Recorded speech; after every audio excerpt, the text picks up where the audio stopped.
Olá, eu sou Tânia Bragança e estamos aqui com mais um episódio do nosso podcast Praxisjur Conexão Jurídica, o seu podcast jurídico. E juntamente com o Dr. Clilton, que ao final terá o momento dele, momento do Clilton, que é sempre esperado pelos nossos espectadores. Doutor, como está para hoje as expectativas com o nosso convidado? Hoje as expectativas são ótimas com o doutor Nazaré. Nós vamos ter um excelente papo sobre direito penal na atualidade. E será muito bom e muito agradável e interessante para aqueles que nos assistem, nos ouvem, enfim. Vai ser muito bom. Direito penal é sempre apaixonante, né? Eu falo que acho que 90% nós que saímos das faculdades já saímos com a vontade de atuar nessa área, que é muito delicada. Sem dúvida. Dr. Luiz Nazaré, Luiz Antônio Ferreira Nazaré Júnior. Muito grande o nome, né? Para falar, para preencher formulário, dá um trabalho. Sempre lembro do meu pai nessa hora, né? Seja muito bem-vindo. Muito obrigado. É uma honra ter você aqui com a gente, um amigo, parceiro de trabalho. Dr. Luiz é professor, já foi professor de várias faculdades, hoje está na ENAU e na USCS. Né, trabalhou já com muito júri, trabalha com júri. Sim, né? Tive a minha carreira pública, né? Eu fui assistente de 2 desembargadores, Dr. René Recupero, que veio do Ministério Público, e depois o Dr. João Morengue, hoje já aposentado. Que eu conheci. O Dr. Morengue também? Sim. Então. Eu sou velhinho. Trabalhei com os dois.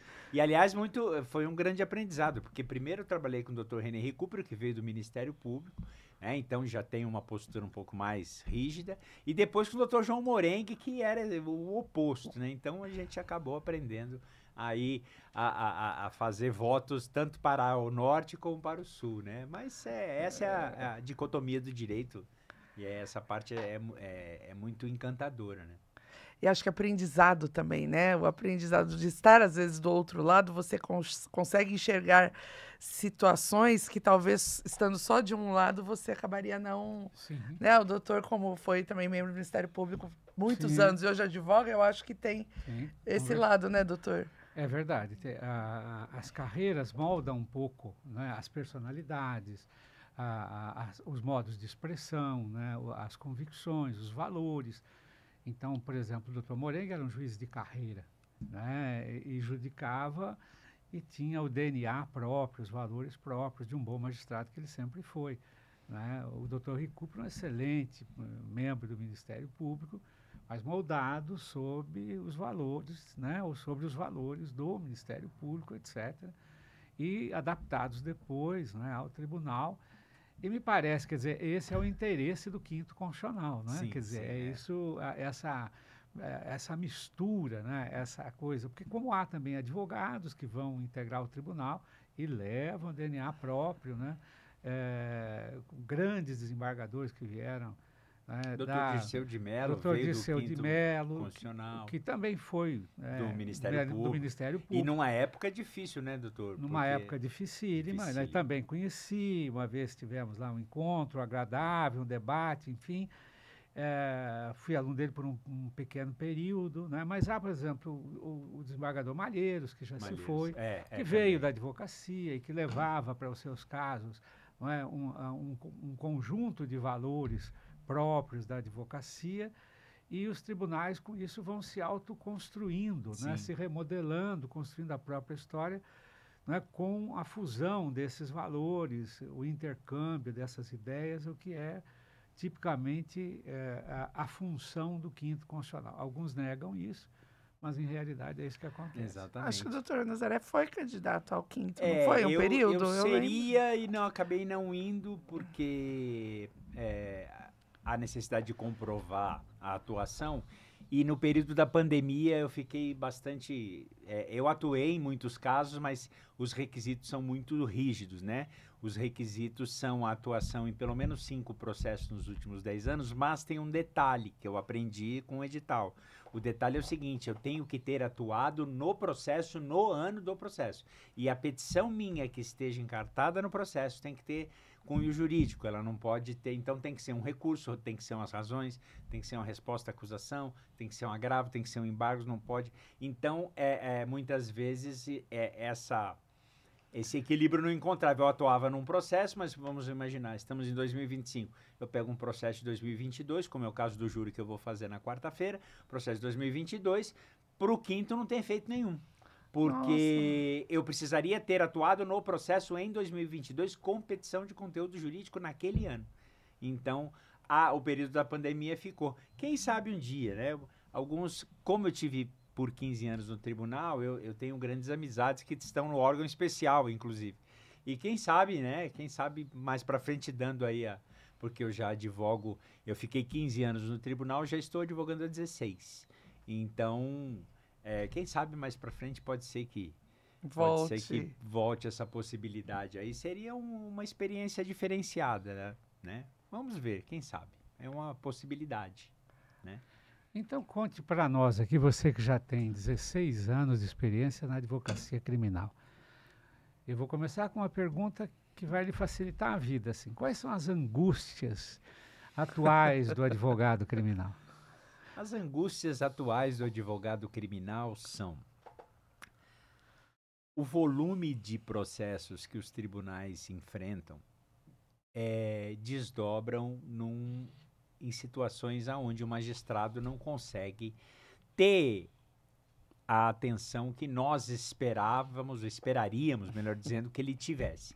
Então, a grande reclamação que é da advocacia até como um todo, ao que nos parece, em algumas situações, os magistrados não leem exatamente o que nós queríamos que lesse.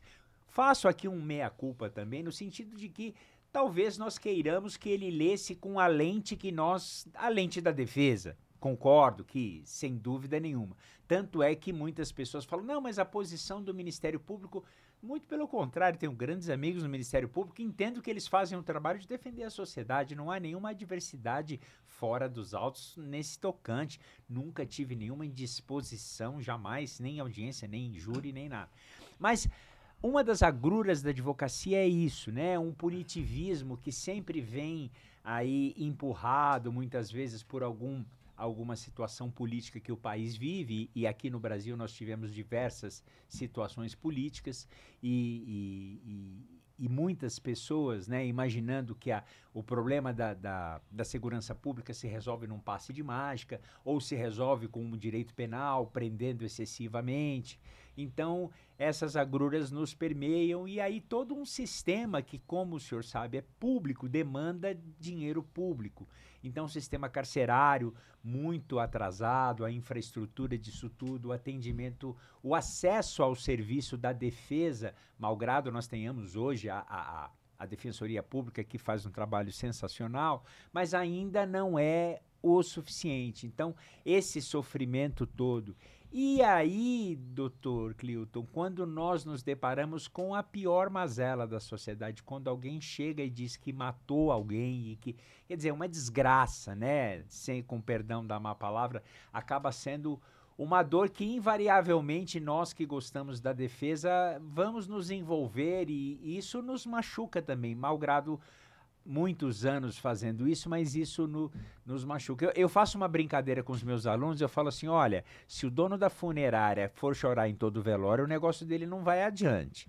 Mas eu falo isso, mas a gente sofre um pouco, a gente padece um pouco da questão carcerária, da falta de acesso a serviços, e todas essas... A dor humana na sua mais... essência, né? Exatamente. Isso nos incomoda, mas é elementar do tipo, usando uma expressão típica do direito penal, é elementar do tipo, faz parte do exercício da advocacia, do exercício da defesa. E quando a gente consegue ver a justiça sendo feita, chega a ser tão valioso quanto os honorários de tanta felicidade. Hoje, você diria assim que nós temos um nível de violência muito superior àquele da época em que você iniciou a sua carreira como advogado, ou você não vê distinções? Porque a sociedade se complexificou também, não é? É claro que ela evoluiu, tornou-se mais complexa, mas há hoje uma violência um pouco mais enraizada, um pouco mais visível, né, nesse enraizamento aí na sociedade. Você pode responder como professor de direito penal. Tá, Né? eu vejo a grande... em termos de volume, eu acredito que não. Eu tenho um ponto de vista de que nós, brasileiros, estamos mais civilizados, um pouco. Né? Lembrando de quando até eu era criança, nos anos 70, a violência era cruenta. E só que ela acontecia às escondidas, à sua relfa. E pouca gente tinha acesso a grandes informações. De vez em quando surgia Cláudia Lecim Rodrigues, Lúcio Flávio Passageiro da Agonia, que virou até filme, Doca Street e tantos outros. Mas eu vejo que nós estamos mais civilizados. Porém, a violência que permaneceu e permanecerá, porque ela é atávica ao ser humano, ela está mais sofisticada. Ela está mais sofisticada com o advento, inclusive, da tecnologia comunicacional, de internet e todos os seus desdobramentos. Mas, assim, a violência hoje, ela é mais sofisticada no sentido de ser mais sutil, no sentido de que nós, inclusive, assim, muitos órgãos públicos, volta e meia, divulgam números diminuídos de violência física. Mas eu vejo que a violência uma violência psicológica, uma opressão, o número da população ter aumentado gerou grandes problemas sociais em termos de mercado de trabalho, de acesso a serviços públicos e privados, e isso gera uma tensão. Então, eu avalio que nós tenhamos uma tensão superficial hoje que demanda um outro tipo de violência, não o soco na cara, não a facada no peito, mas a promessa de causar um mal injusto e grave, a promessa de que se você não fizer o que eu quiser, sabe? Então nós estamos migrando muito mais para extorsão, para ameaça. Se você não fizer o que eu quero, eu te demito. Se você não agir dessa maneira, eu vou te denunciar, né? As falsas denúncias, né? A necessidade de se proteger grupos vulneráveis, tais grupos de gênero, tais como as mulheres, a comunidade LGBTQIA+, as pessoas que sofrem com preconceito étnico e tudo mais. Isso gera também... Golpes, né? Os golpes, porque a quantidade de golpes hoje... quantidade de ontem golpes, mesmo, né? uma cliente minha sofreu um golpe.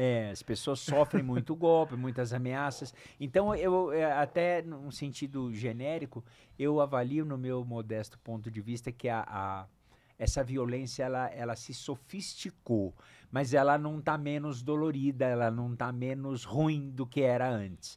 Antes havia um roubo, havia um latrocínio, havia uma lesão corporal, uma briga, um batia... Não que tenha deixado de existir, infelizmente temos também, mas em número menor. Acho que atacar o ser humano na sua essência parece que se tornou o prato predileto dos agressores, muito mais do que agredi-lo fisicamente. Eu acho que eu compreendo o que você quer dizer, né? Porque partindo da nossa legislação básica, que é o Código Penal, do ponto de vista da parte especial, embora ele tenha sido muito emendado nos últimos tempos, ele continua sendo compactamente algo ligado a um pensamento dos anos 40, exceto a parte geral, que foi alterada em 80 e poucos, etc. Houve aí uma tentativa de remodelação total, não foi à frente, isso há não muito tempo atrás, enfim. Então, eu acho que eu compreendo quando você quer me dizer, talvez, que nós nos dedicamos a penas muito elevadas a fatos que envolvam patrimônio e a penas não muito elevadas ou muito desproporcionais quando os crimes se referem a outros aspectos da pessoa, a honorabilidade, a sua liberdade, a sua dignidade pessoal. Ou seja, é como se isto não fosse tão relevante quanto um roubo, quanto uma tentativa de roubo, quanto um furto, né, quanto um estelionato, né, enfim. Esses dias eu vi na internet um julgamento no STJ em que os ministros se surpreenderam porque uma pessoa acabou sendo condenada em tal comarca X, que não me lembro qual seja, a 30 e poucos anos de prisão por um estelionato. E eles se assustaram. Às vezes o estelionato é tão ou mais grave do que um homicídio, a depender das pessoas que ele acabe afetando, a depender da capacidade econômica de quem sofre esse golpe, etc. e tal. Então havia uma certa desproporção. É isso que você pensa? É nisso que você vê? Ou é hoje a complexidade mesmo?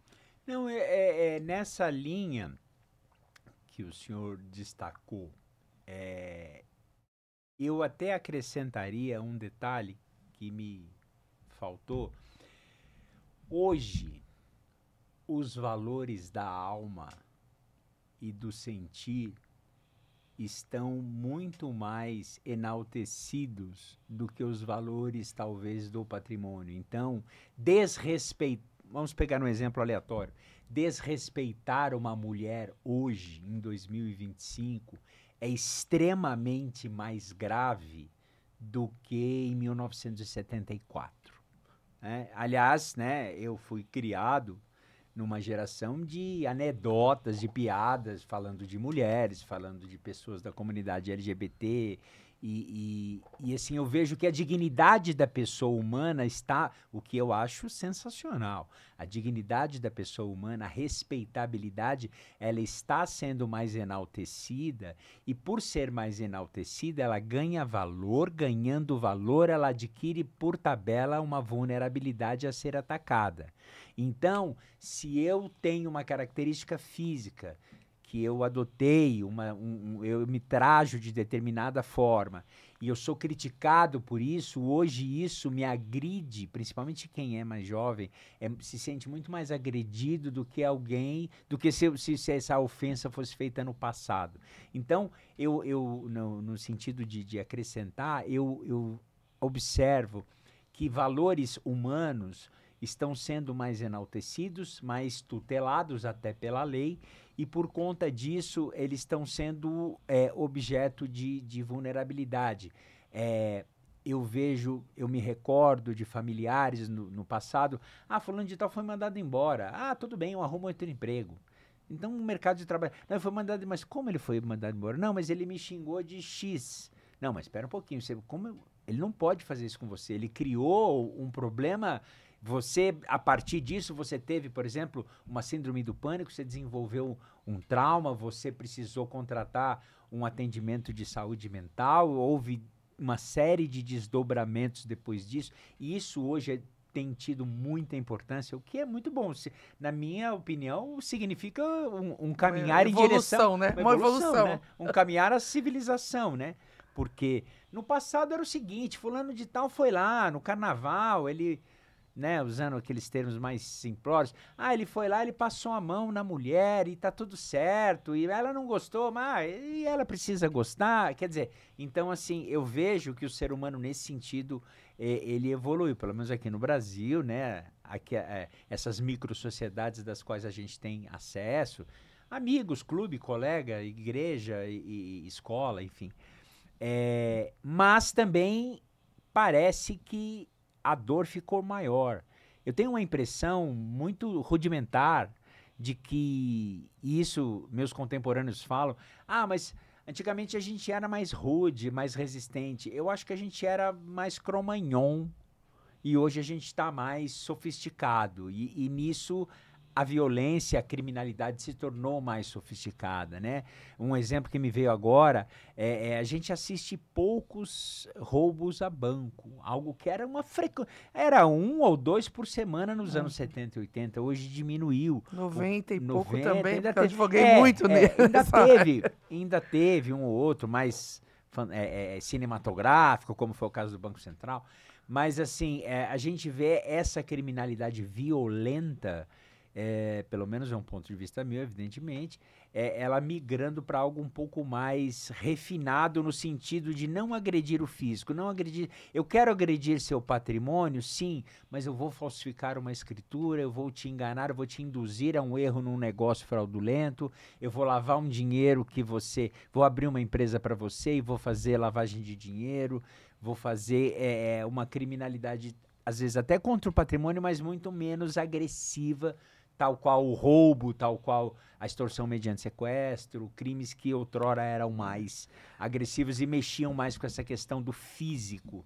Nós estamos migrando um pouco mais para uma intelectualidade, até porque hoje, com todas as ferramentas de tecnologia que temos, né, abre-se diversas portas também para diversas fraudes e a facilidade, porque o criminoso, é importante que se diga isso, o criminoso também, se ele puder, ele quer ter menos trabalho. E eu ia dizer, na cabeça dele, às vezes a probabilidade de uma condenação é muito menor, porque ele sempre acha que vai conseguir se safar. Ele vai conseguir né? se safar. E num latrocínio, num homicídio, numa agressão mais grave, é muito mais fácil, que ainda acontece, a gente sabe o quanto isso tem de repercussão, mas, enfim, ali a condenação é praticamente certa. Então, se ele for pego, né, por uma testemunha, câmeras que nós temos em todos os lados hoje, aquilo que se falava, não tem como ele sair dessa, né? Aquilo que se falava, olha, guarde aqui, né, na região da Avenida Paulista, guarde seu celular, você pode... Sem dúvida alguma, o ladrão que quiser furtar celular, arrebatar um celular de alguém, ele vai procurar alguém que esteja com o aparelho na mão. É muito mais difícil para ele abrir a bolsa de uma mulher ou colocar a mão no bolso de um homem para pegar o celular. Ele vai no alvo mais fácil. Né? E na tecnologia não é diferente. Ele tendo sofisticação tecnológica e até um ardil mais sofisticado em termos de convencimento da vítima para a realização de um negócio escuso e tudo mais, ele vai transitar pela via que lhe for mais desobstruída. Com certeza. Assim, eu acho que houve mesmo uma digamos, né? Em 1985, há 40 anos atrás, quando eu iniciei a minha carreira no Ministério Público, os delitos mais graves que a gente conhecia eram dois. Os estupros, muitas vezes associados a roubos, porque havia, por parte da justiça, o veso de um mau hábito de condenar em razão do reconhecimento pessoal, então eles acabavam estuprando a vítima para que ela não narrasse ou não reconhecesse. A mulher, na sua sensibilidade pessoal, claro, sentia-se temerosa disso. E, de outro lado, os assaltos a banco, porque os assaltos a banco nunca poderiam ser feitos a partir de uma pessoa isolada. Era sempre o enquadrilhamento, o fator principal, primordial, o planejamento, etc. e tal. Com o passar do tempo, isso foi evoluindo num outro sentido. E essa evolução começa quando entra no cenário a droga. Uhum. E muito especialmente a droga das classes A e B, a cocaína, e que passa a criar um mercado muito novo e mais violento, porque, obviamente, houve a partir daí a necessidade de operações da criminalidade para acesso a isso, para venda e grandes lucros. Então, você tem aí a necessidade de contato com grupos estrangeiros, produtores de outros países. Nós começamos a ter uma criminalidade mais internacionalizada, por assim dizer, mas um nível de violência piorado, porque as disputas passaram a ser disputas vigorosas em razão do alto valor em jogo dos lucros daqueles que vendiam. E depois isso foi tomando um rumo em que propriamente a droga passa a tomar conta e gerar mais violência, e gerar organização criminosa. Então hoje você tem um cenário de uma criminalidade localizada nas grandes organizações criminosas, PCC, Comando Vermelho, etc., etc., etc., que se infiltraram. Quando eu atuava ainda no Ministério Público nos anos 90, eles estavam num processo de elaboração inicial daquilo que seria, não é? O que aconteceu aqui em São Paulo, com a morte dos 111 presos, a invasão da penitenciária, deu start para o crescimento de uma grande organização criminosa que hoje está infiltrada na Faria Lima. É. E, obviamente, não ao custo, não é, de troca de ideias, mas de muito assassinato, de muita morte, de muita violência, de muito controle das populações marginais, ou das populações marginalizadas no sentido, ou vamos tratar de usar uma expressão melhor, populações que ficam mais afastadas do centro, estão mais situadas na periferia, que sentem isso de uma maneira muito mais brutal, porque vivem, não é, o tempo todo violentadas também por essa criminalidade, oprimidas por um lado por ela, por outro lado por uma polícia também violenta, não menos violenta, numa situação de dificuldade. O crime organizado tem uma tendência a se tornar mais territorial. E por ordem, né? Eles queiram ou não, eles isso colocam ordem ali no lugar. Nós nunca sabemos se os homicídios diminuíram pela ação da polícia ou se pela ação deles próprios. E o nosso direito penal, ele foi evoluindo. Hoje nós temos crimes cibernéticos, nós temos uma legislação que cuida disso, ele vai criando. Temos até uma legislação própria para o crime organizado, as organizações criminosas que têm uma legislação própria, uma dificuldade imensa, né, de investigar e de criar isso, mas há um contexto. E eu penso que mais recentemente, não sei se você concorda, a liberação, o acesso a armas diferenciadas. Então, ao meu tempo, né, do Ministério Público, quando você ouvia falar em um criminoso preso com um fuzil, era um caso ou outro. Hoje você tem fábricas de armas desse tipo no interior de São Paulo, como recentemente se descobriu em Santa Bárbara do Oeste, onde eu fui promotor durante um tempo da minha vida, né? Em Americana, enfim. E você vai tendo hoje esse lado obscuro da criminalidade tomando conta e muitas vezes, não é, se infiltrando na economia formal de um tal modo. Eu tinha um amigo, tenho, né, ainda, não vou citá-lo, claro, delegado que me dizia assim, ele investigava essas coisas, ele dizia assim: eu não vou dizer a você quais restaurantes, quais postos de gasolina pertencem ao crime organizado, porque você não terá lugar para abastecer seu carro, nem almoçar ou jantar. E às vezes você, de vez em quando, descobre que algumas pessoas do seu meio acabam estando envolvidas. Assim, hoje tem um cenário complexo. Assim. O que é que lhe parece? Então, é claro que você disse coisas muito boas. Vamos dizer assim, em 96, não se falava muito nos crimes de racismo que nós temos hoje. E o racismo é uma violência estrutural. Quando alguém agredia a mulher, nós tínhamos a legislação penal comum. Inclusive a ação penal era privada, né? E, obviamente, as mulheres... E mais, havia um lado do casamento, o lado institucional do casamento, que invariavelmente levava a mulher a nos procurar como promotores e dizer: não quero levar isso adiante porque me interessa permanecer no casamento, por uma questão religiosa, por uma questão moral, por uma questão qualquer. Então, vergonha, né? Às vezes a vergonha. Hoje, isso evoluiu, as mulheres são outras. Têm autonomia, independência. Os maridos hoje, as mulheres podem tê-los ou não. Sim. Não é? Nós nos tornamos, felizmente, apêndices. Sim. Não é? Enfim, podemos ou não. E elas podem, enfim, hoje há no âmbito da sexualidade, uma evolução dos valores, né? A homoafetividade, para o que, por exemplo, o Biedefan trabalhou muito. Sim. Né? Para esse reconhecimento, para a mudança de valores. Né? Então, isso tem acontecido, de fato, assim. Mas, assim, nós temos ainda muito que caminhar nessa legislação, ou essa legislação, por exemplo, a Maria da Penha tem, de fato, provocado o resultado que nós imaginamos nesta área criminal? Olha, doutor Clilton, no meu sentir, não. Não.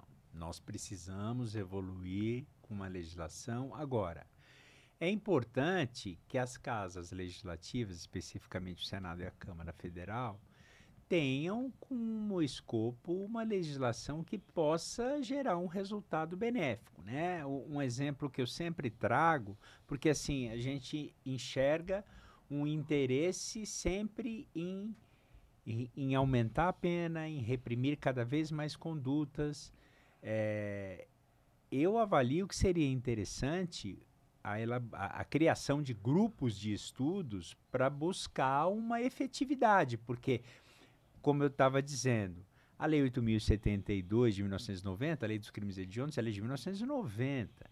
Ela surgiu para tentar coibir crimes hediondos cujo léxico significa gravíssimos, né? O crime de estupro, o tráfico, diversos crimes. Sequestro. A causa da lei. Exatamente, foi o sequestro. Agora, de lá para cá, esse movimento recrudesceu, o aumento da pena, a criminalização de conduta, será que, ao meu ver, não.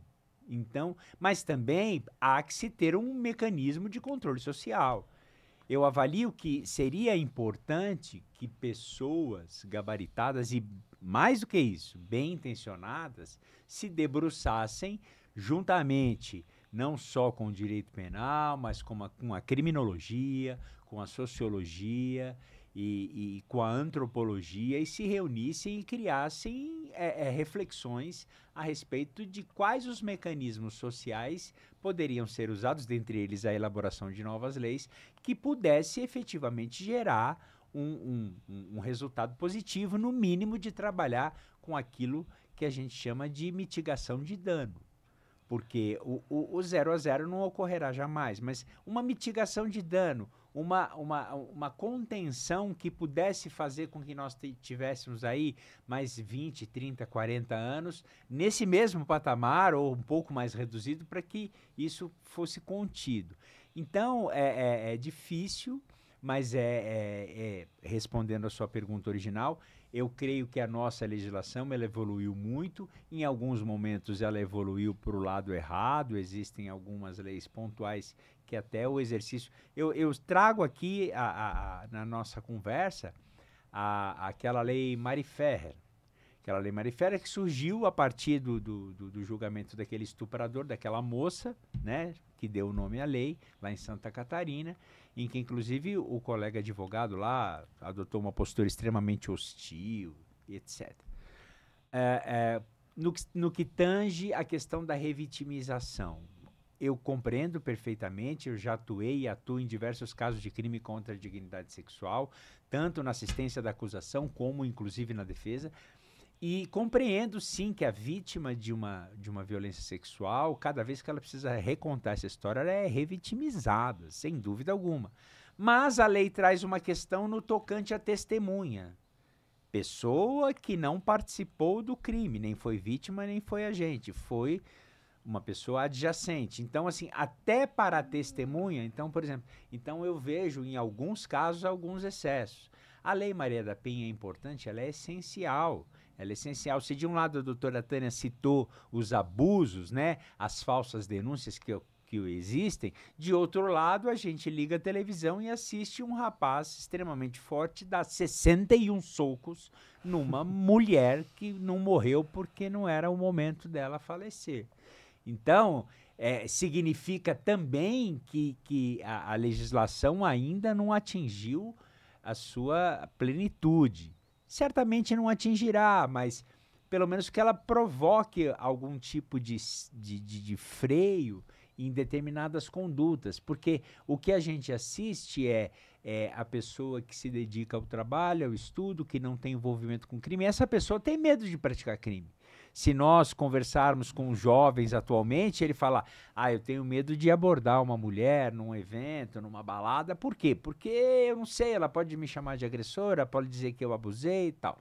Mas é uma pessoa que não é envolvida com crime. Quer dizer, quem é envolvido com crime, invariavelmente não está muito preocupado com a consequência disso. Ele já está disposto a fazer aquilo. Ou até um agressor desse, até me disseram, eu não sei se o senhor soube disso, eu soube recentemente, esse rapaz desse episódio, ele fazia uso de hormônio masculino e dentre outras coisas, isso deixa a pessoa fora do seu... Eu não conheço, né, bioquímica a ponto de atestar isso, mas já ouvi falar que assim, o excesso desse tipo de utilização de anabolizante, de hormônios e tal, deixa a pessoa mais agressiva a ponto dela perder o controle. Desconheço, mas é um caso a se pensar.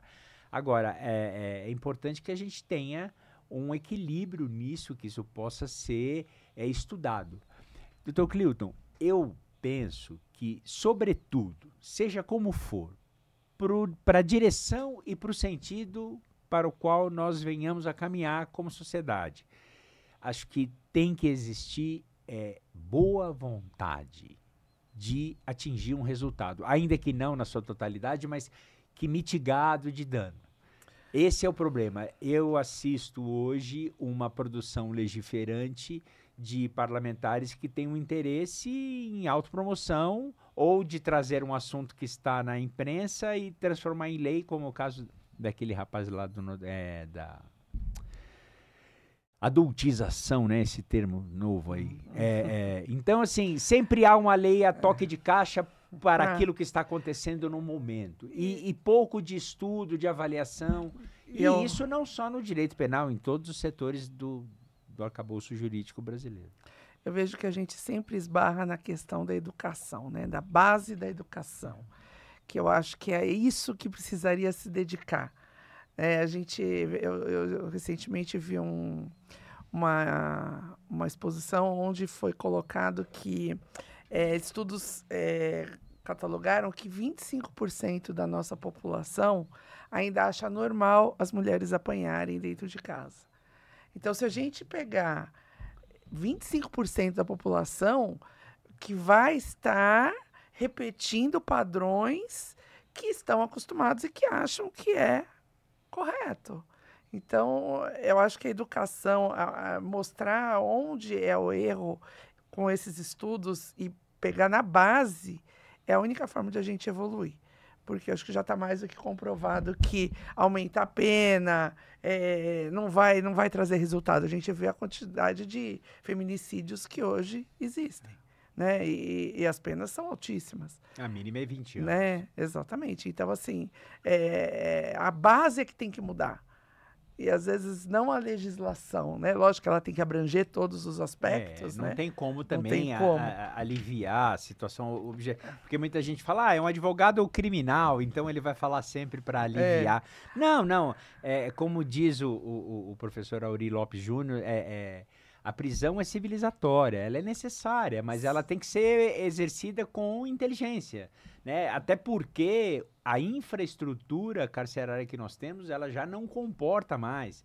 É sabido e consabido que os governadores não têm, normalmente, muito interesse no investimento nessa área, porque é uma área que não dá muito voto. Em 4 anos, quantos presídios quanto eu vou gastar para construir quantos presídios e qual é a repercussão que isso vai ter numa provável intenção de reeleição minha como governador? O que é um equívoco, ao meu ver, da sociedade, porque se você investisse em recuperação das pessoas, já que a gente não consegue investir na educação das pessoas, a gente talvez teria uma sociedade, né, que é voltada a ter esse tipo de conduta um pouco resgatada, né? Sem dúvida. Eu lembro, tudo. Eu fiz criminal, né? Por 15 anos da minha vida eu só fiz direito penal. Eu falo que foi a base, acho que eu só estou hoje no direito de família porque eu consegui ter essa estrutura do direito penal. E eu lembro que, assim, as pessoas, elas vinham sempre com aquela pergunta, né? E, aliás, que eu te faço também. Nossa, mas você defende bandido? Né? E quando você fala em recuperação, todo mundo acha que isso é utópico, né? E a gente sabe o quanto isso é importante. E como a pessoa entra, e hoje não, desde sempre, sai muito pior de como ela entrou dentro do sistema carcerário, né? E a gente perde pessoas que poderiam ter aí outras condutas, ser pessoas e os poucos boas. Que se recuperassem e que se recuperam, eles podem ser e serão invariavelmente agentes de propagação dessa recuperação. Eu me reconheço, eu trago da experiência que eu tive atuando no Instituto de Defesa do Direito de Defesa, o IDDD, que é uma organização social que presta serviços gratuitos à justiça criminal.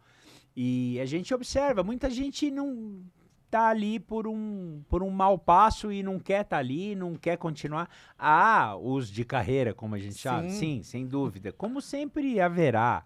Mas existem muitos, e se essas pessoas têm uma oportunidade, isso vai viabilizar com que isso se propague, se não em progressão geométrica, pelo menos em progressão aritmética, né? Mas isso vai se propagar e no decorrer dos tempos a gente possa ter uma sociedade um pouco mais justa, porque aí também entram diversos fatores de ordem social, como acesso a serviços, como acesso a atendimentos, né?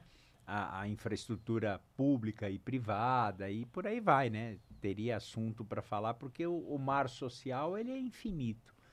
Então, isso tudo poderia... Mas, sobretudo, Tânia, o que a gente pensa muito são dois fatores. O primeiro que você destacou perfeitamente é educação. Porque a educação formal ou informal, e até a educação pelo exemplo, e a gente vê isso até no próprio Poder Judiciário, quando um ministro de tribunal superior não anda bem na condução de um determinado processo, ele inspira as instâncias inferiores a agirem iguais, de forma igual, né? Então, quando a gente enxerga alguém lá de cima, em algum momento, um deputado, um senador, um secretário, um prefeito, um governador, agindo de forma contrária à lei, a gente repete aquele bordão, o Brasil é isso mesmo, isso aqui não tem jeito. É natural, isso, é intrínseco, né? Isso se reflete na criação do seu filho, na brincadeira com ele no quintal de casa no final de semana. Então...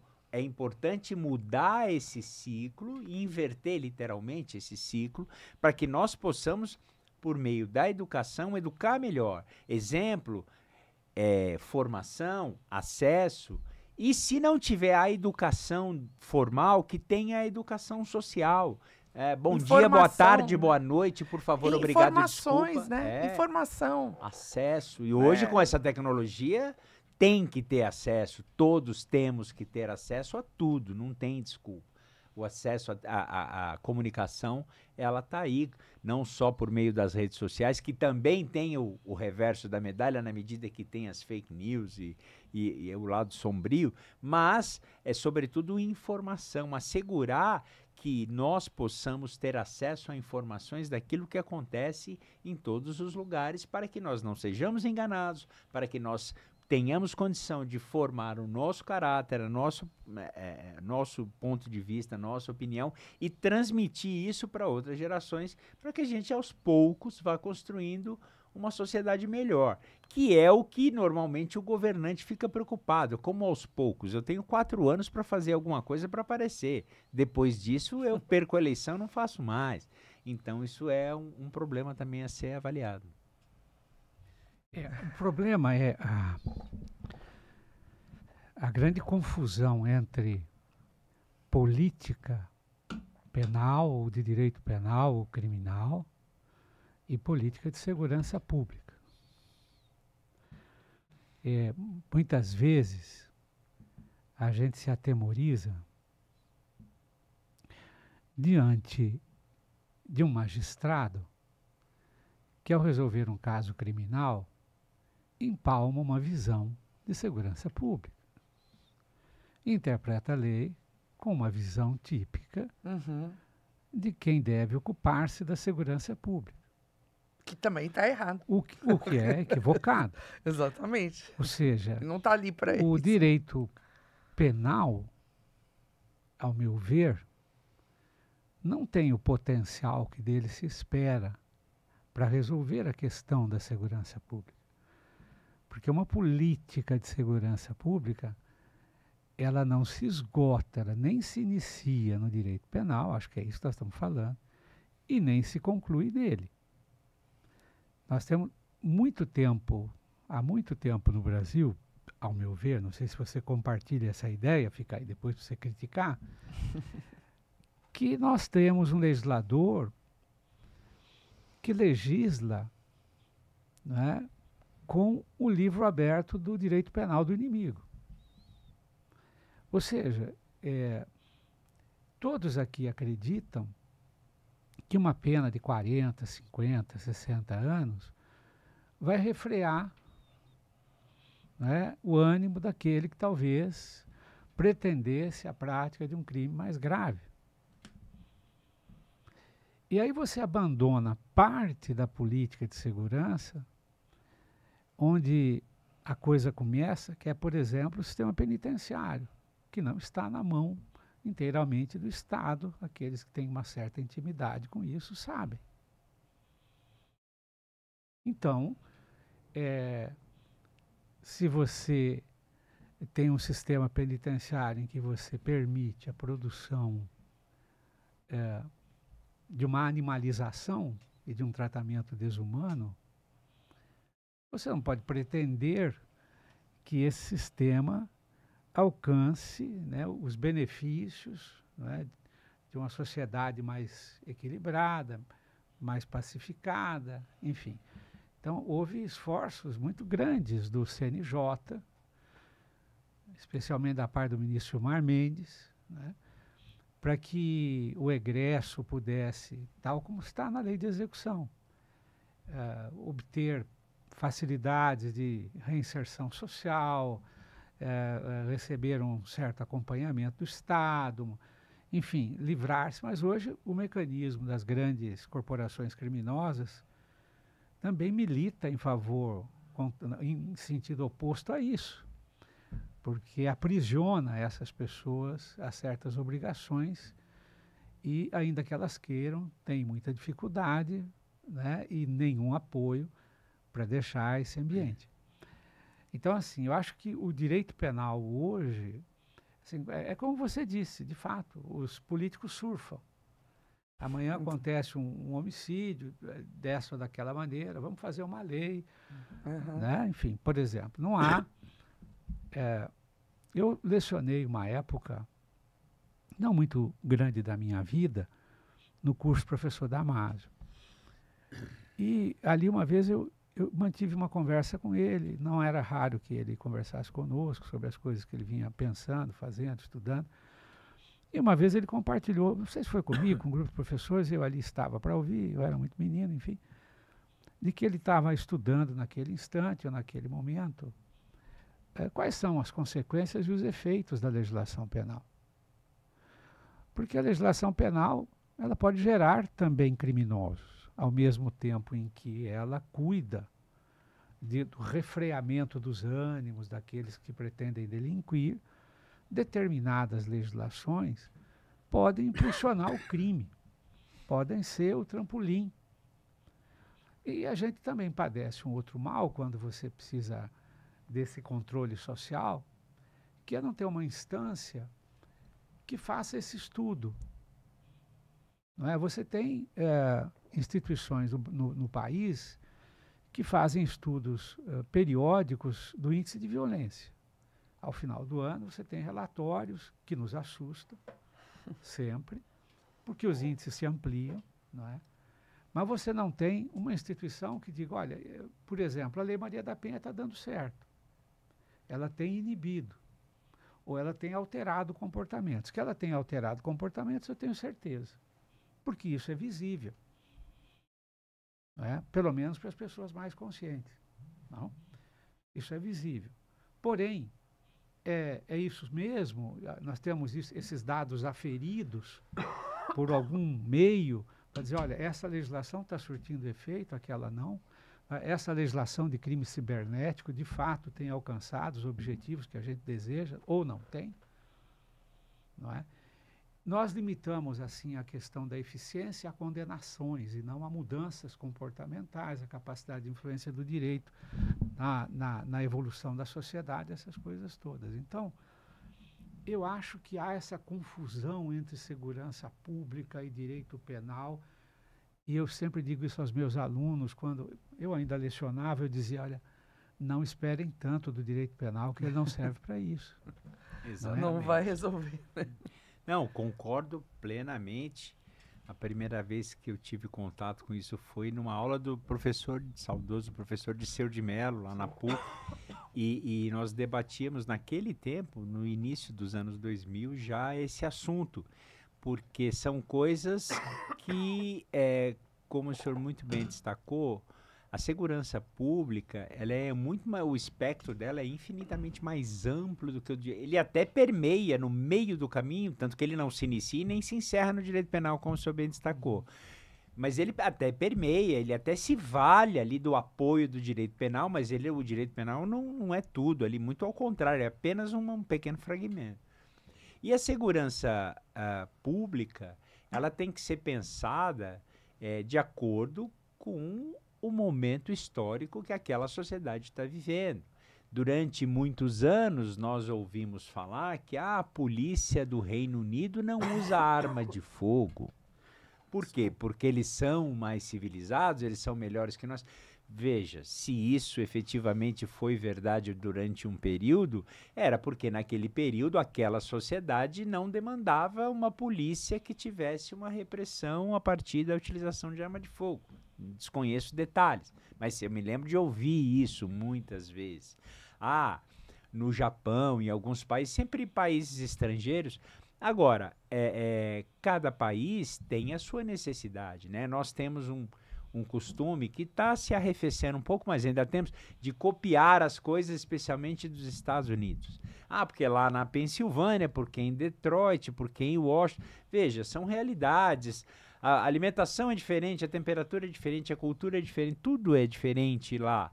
Então, é por isso que eu insisto, concordo nisso, insisto que devam ser fomentados estudos e reflexões, e, aliás, com profissionais de áreas multidisciplinares, policiais, juristas, professores, educadores de periferia, pessoas da área da cultura, psicólogos, psiquiatras, pessoas que poderão trazer contribuições bastante caras no sentido de se criar um caldo social a ponto de se buscar uma mitigação, uma solução. Olha, o que a gente pode fazer nessa situação? Olha, nós estamos observando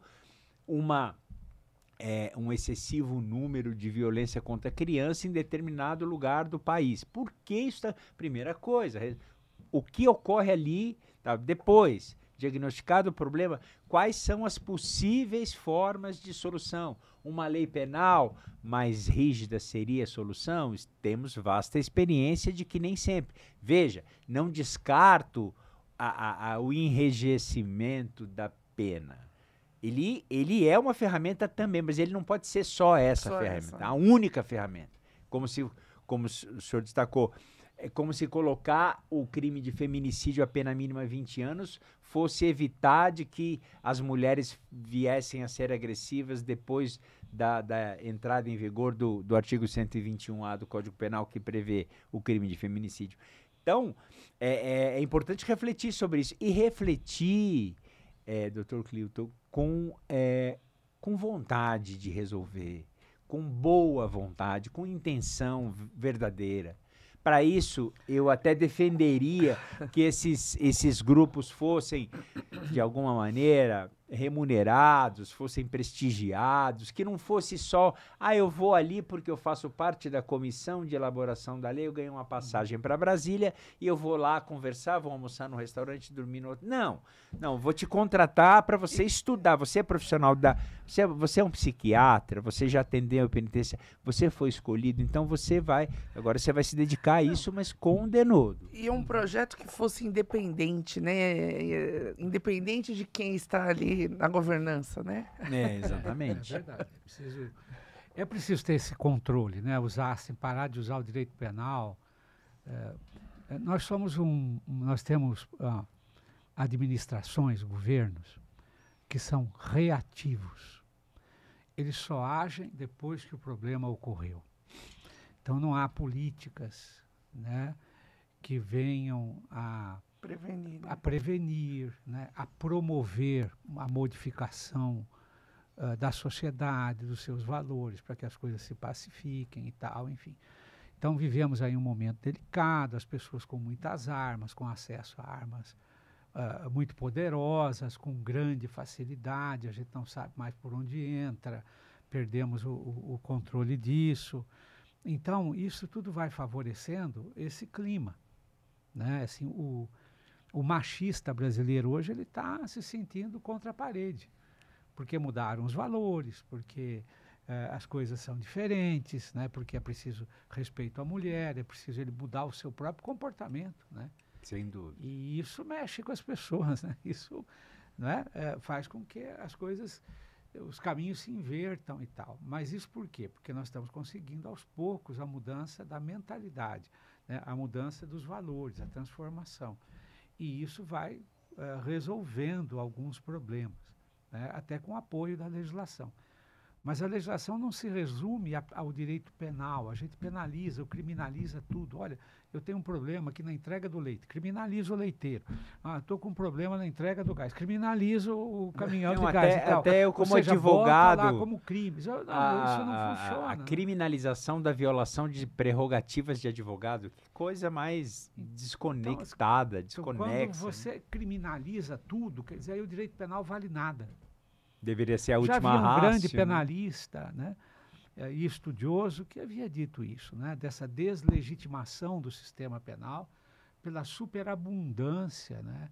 Da legislação penal, da criminalização de comportamentos, porque o direito penal não é para isso, né? Ele é para cirurgias delicadas, porque ele vai muito profundamente. Então, a resposta estatal que ele traz é muito severa. Hoje você diz assim, o governante não quer fazer penitenciárias, né? Assim, qual a resposta que ele nos dá? Porque ele não tem dinheiro?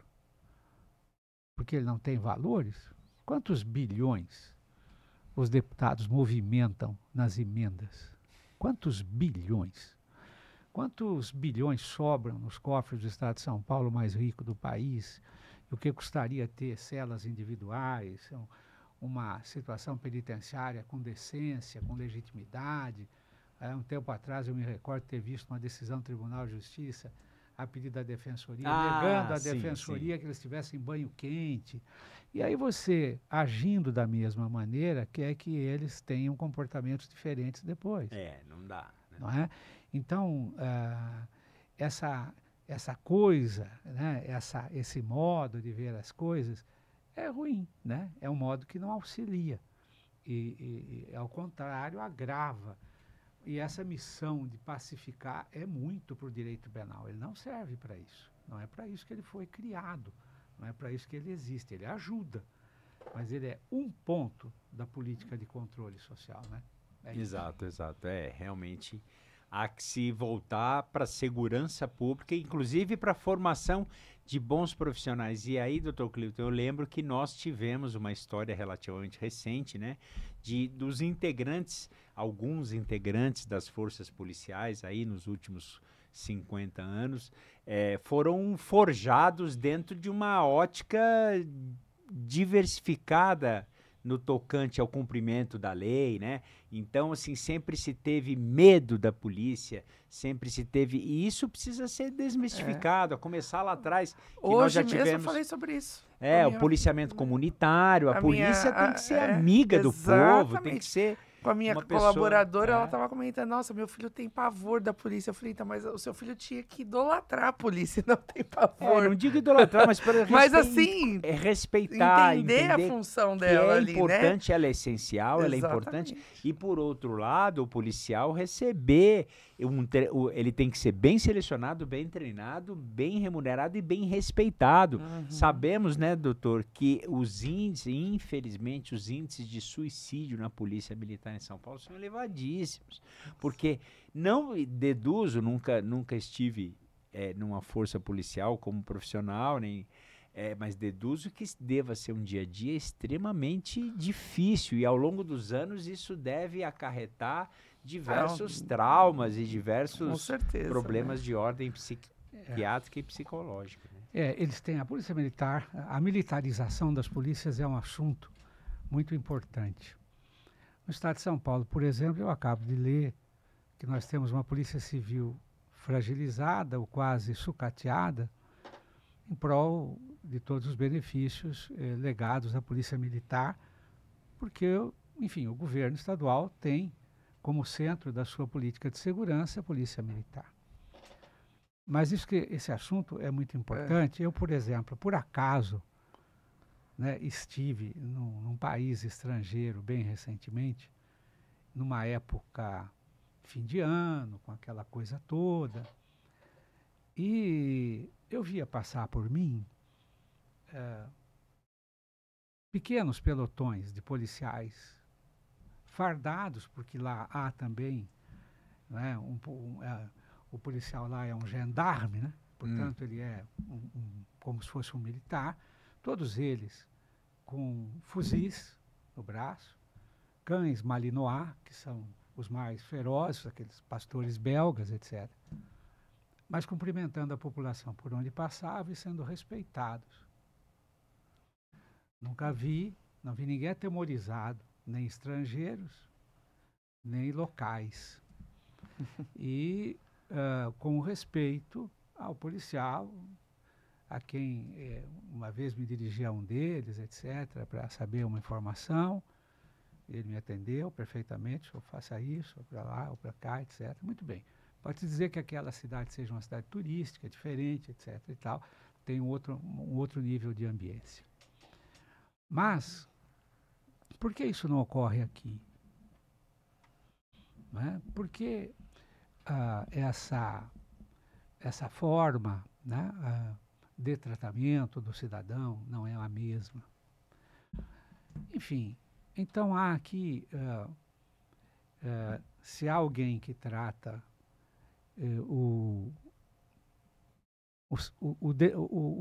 o assaltante, o criminoso, o indivíduo envolvido com o delito como inimigo, é aquele que tem uma mentalidade militar.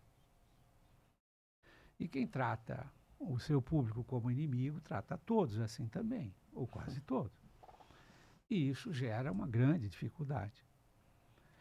Embora seja uma corporação, no nosso caso aqui de São Paulo, muito farta em pessoas competentes, capazes, bem estudadas, bons gestores, bons administradores, bons profissionais, etc., etc.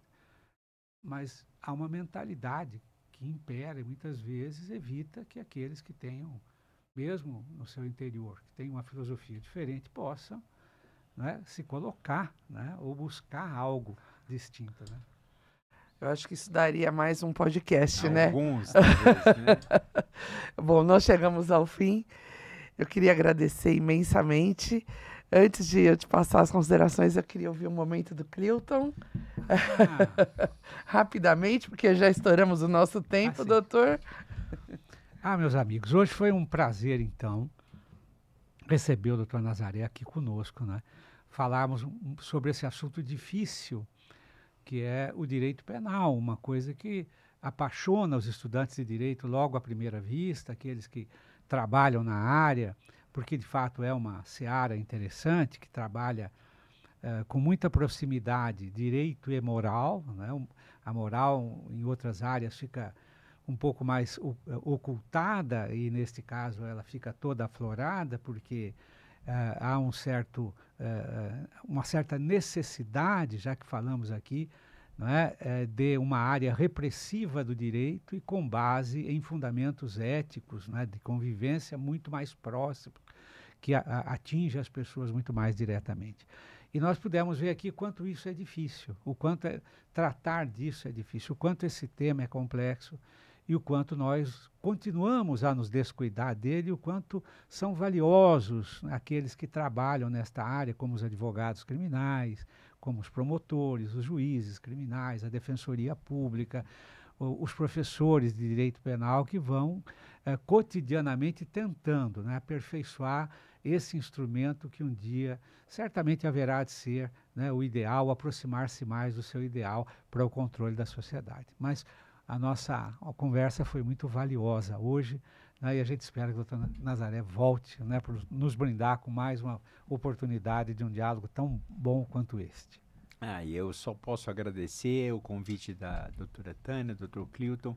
É uma satisfação poder trocar ideias e conversar de uma maneira bastante suave sobre assuntos tão sérios, tão importantes, que na atualidade muitas vezes vem sendo tratado com uma certa hostilidade. Lembrar que, independentemente do tipo de assunto que a gente trata aqui na questão jurídica, é sempre importante que nós tenhamos um olhar humanizado, que tenhamos sempre contato com essas pessoas envolvidas, com um acolhimento, porque o direito é uma ciência social que tem o objetivo de cuidar da sociedade e das pessoas, e não só de reprimir e sancionar. Então é importante que nós tenhamos essa visão, porque no final das contas a necessidade é de melhora, não é de se sobrepor, não é de ser melhor ou pior, né? Somos aqui, nesse momento, operadores do direito, cada um na sua área, cada um no seu ponto de vista, e sempre, né, parafraseando a doutora Tânia, é importante que nós busquemos as soluções por intermédio da educação, da formação, porque o aprendizado só nos leva a coisa boa, independentemente daquilo que é aprendizado. E eu só posso agradecer a vocês o carinho, a recepção e a acolhida. Até uma próxima. Que bom, foi ótimo. E para finalizar, um pouquinho de doçura, uma lembrança nossa. Muito obrigado, muito obrigado. Olha só. Oh, meu Deus, que coisa. Que pecado, gente, né? Vamos abençoar. Muito obrigada a todos vocês.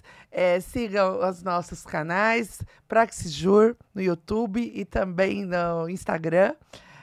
Praxisjur Conexão Jurídica, o seu podcast jurídico.